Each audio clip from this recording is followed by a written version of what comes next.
Oakland, California sure does have a homeless problem. Driving around town, there's homeless encampments all over the place.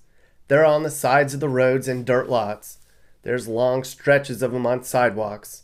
Some are in tents, some are in RVs, some are actual encampments with makeshift structures where hundreds of people gather into communities. It's estimated there's about 5,000 homeless individuals throughout the city of Oakland, but nobody really knows the exact answer. And the number of people on the streets in Oakland's nearly doubled in the last 2 years alone. A lot of that has to do with the high cost of living in the Bay Area. Apartments that were once $1,000 a month now cost closer to $3,000 a month. A lot of the homeless are addicts, but there's no real one reason homelessness is so high in Oakland. If you ask 10 homeless people why they live on the streets, you're going to get 10 different answers. Look at this one in West Oakland. This one is sort of sanctioned by the city, meaning they don't run them off. Sometimes it's easier to keep them in one place so they can monitor them and provide support. But this problem's impacting the community in a big way. Local businesses complain about losing customers. I mean, would you want to park near here to shop? Residents complain about homeless people stealing from them. Neighbors complain about loud noise and trash. Some say helping the homeless is backfiring. And the Oakland police are already stretched thin because of low numbers.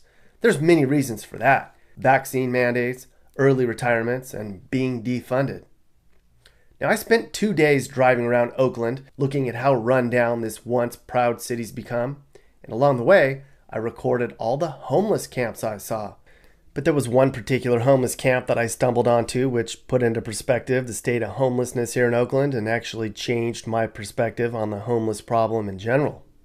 As I was driving around on the west side of town, I came across a huge makeshift camp made up of RVs and improvised shelters, something that looked like what you would see in a third world country. It was under a freeway overpass across the street from a public park, in an abandoned area of former warehouses that people had used to dump their crap for years. As I learned, the RVs parked here were actually the working poor, people who had decent jobs but still couldn't afford a place to live in Oakland.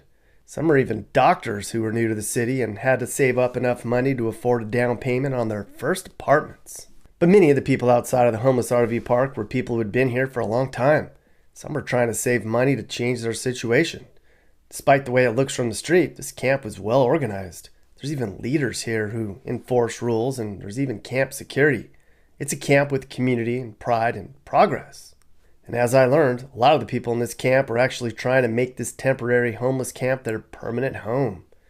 Their goal is to get Caltrans to donate the land to a nonprofit they had set up so they could raise money to build a permanent village of tiny homes where they would then live. Needing a place to stay. I didn't anticipate being out 13 years. I came here 3 years into my homelessness, or living as a person experiencing an unhoused condition. And Oakland has been very generous and reasonably understanding. I know that they have concerns and they do try to figure things out, but you can't expect the bureaucracy to go quickly, and you can't expect the bureaucracy to be rocket scientists. You know, if we go back and think about the things we learned in history class, or all the dumb songs that we learned when we were kids, like "This land is your land, this land is my land." You know, those are hints as to what to do. Yeah. Is the main problem, everyone seems to say, a cost of living problem? That's why everyone's here? Yeah, cost of living in the Bay Area is out of control. I mean, I'm not a rampant capitalist, but the reason why this country was started was to be able to be prosperous, live, safe and free, and, respect each other. And it's just too goddamn hard for people, especially in our neighborhoods, in our black neighborhoods. In the 60s and 70s, we had change starting to occur, and it seems like we've been thrown back into a situational pit. Tech has been the new gold era, and we just need to be able to figure out ways to survive.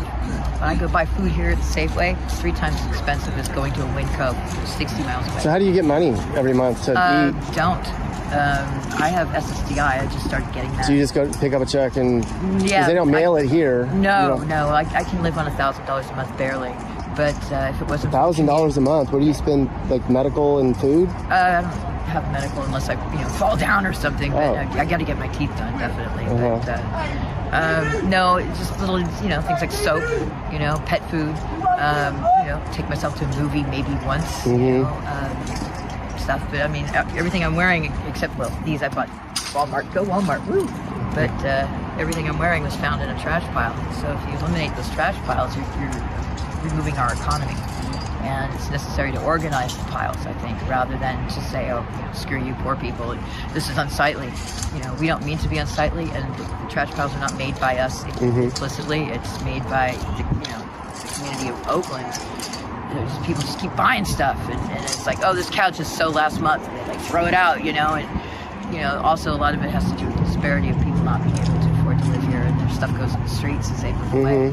So it's part of our sustainability. Unfortunately, we're not really good at organizing at this point, but we're working on it. What, Maeve? Maeve. Okay. Nice to meet you. Nice to meet you. Nick. What's the name of your show? Nick Johnson. Nick Johnson. Yeah. Cool. I'm Maven Carter Griffin, and as long as you don't alter what I said. No, I'm just going to focus on my teeth. I agree.